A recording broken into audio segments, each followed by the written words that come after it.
Welcome back. Have you ever craved silence? Truly. Not just quiet, but a deep, absolute stillness. A silence that could wash everything away. I used to believe the city was poison. That was the first lie I told myself. I believed that if I could just get away from the noise, the wailing sirens, the screech of tires like a curse, then everything would be okay.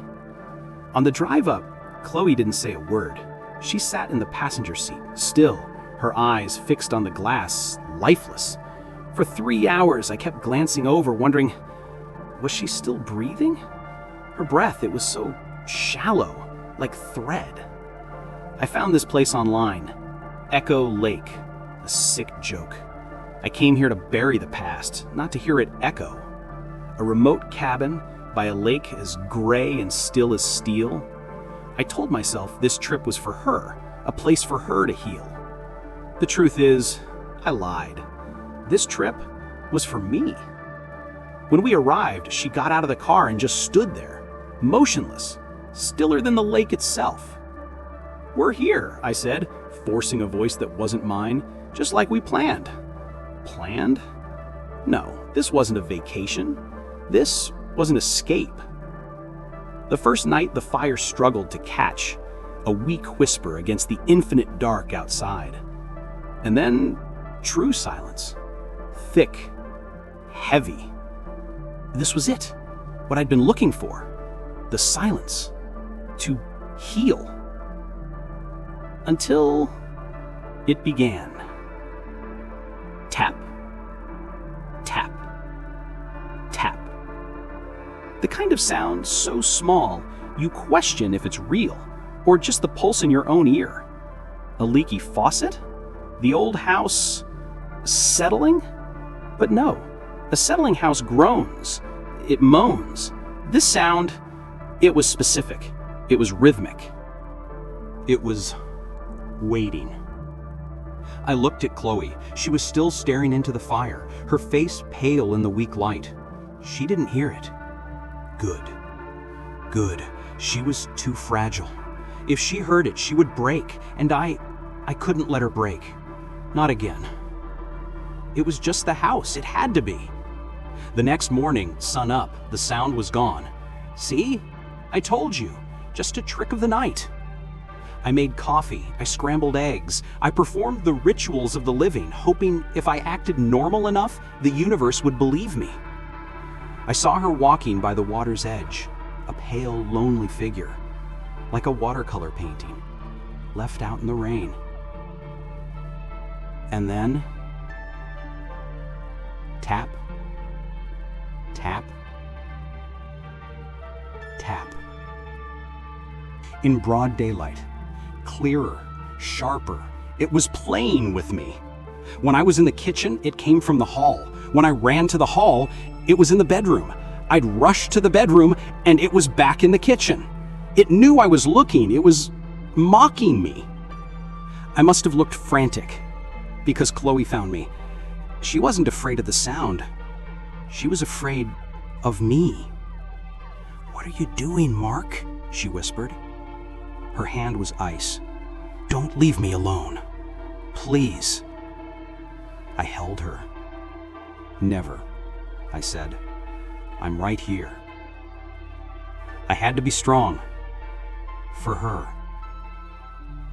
I lied. Again.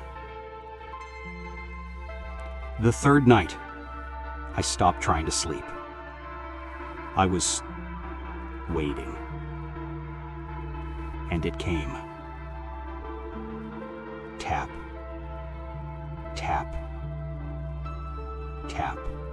This time, it wasn't in the walls, it wasn't under the floor, it was the end. Right there, in the dark, I sat bolt upright, Chloe, still breathing softly beside me, that thin, bird-like breath.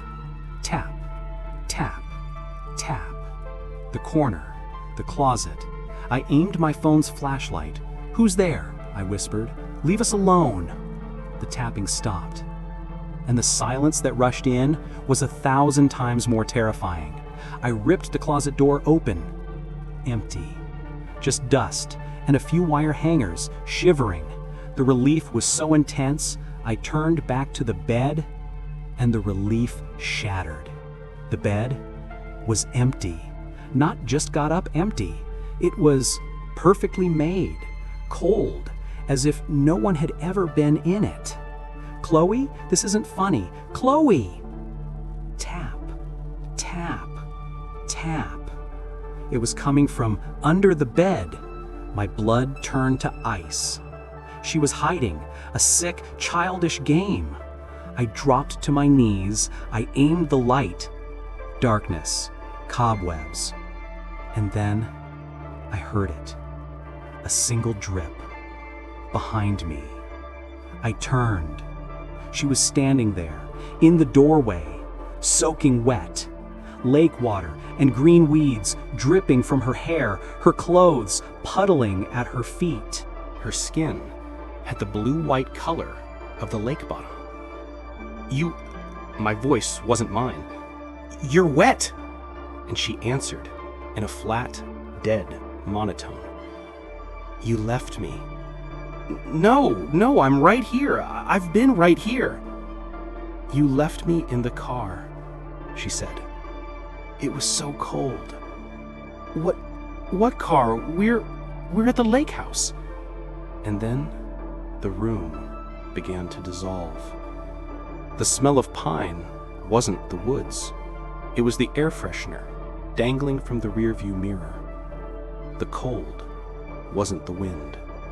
The cold was water, rising around my ankles. I wasn't in a house. I was in the car, upside down, and we were sinking. My head was bleeding, I was paralyzed, and the tapping, oh God, the tapping. It was her, trapped in the passenger seat, the water rising, her wedding ring, tapping against the glass, pleading with me. Tap, tap, tap. And I did nothing. I just watched until the tapping slowed and stopped. I was back, kneeling on the wooden floor. But the room was empty, the furniture covered in dusty sheets. The fireplace was cold stone. The boxes unopened. I had come here alone. I always was. The city wasn't poison. I was. I didn't need the silence to heal her. I needed the silence to hide from her, to forget what I'd done, or what I hadn't done. I promised her a new start, a place where the world couldn't reach us, and I kept my promise. She's here, with me, the only guest in the empty house. The only problem is, she never stops tapping. Tap, tap, tap. It's coming from inside the closet.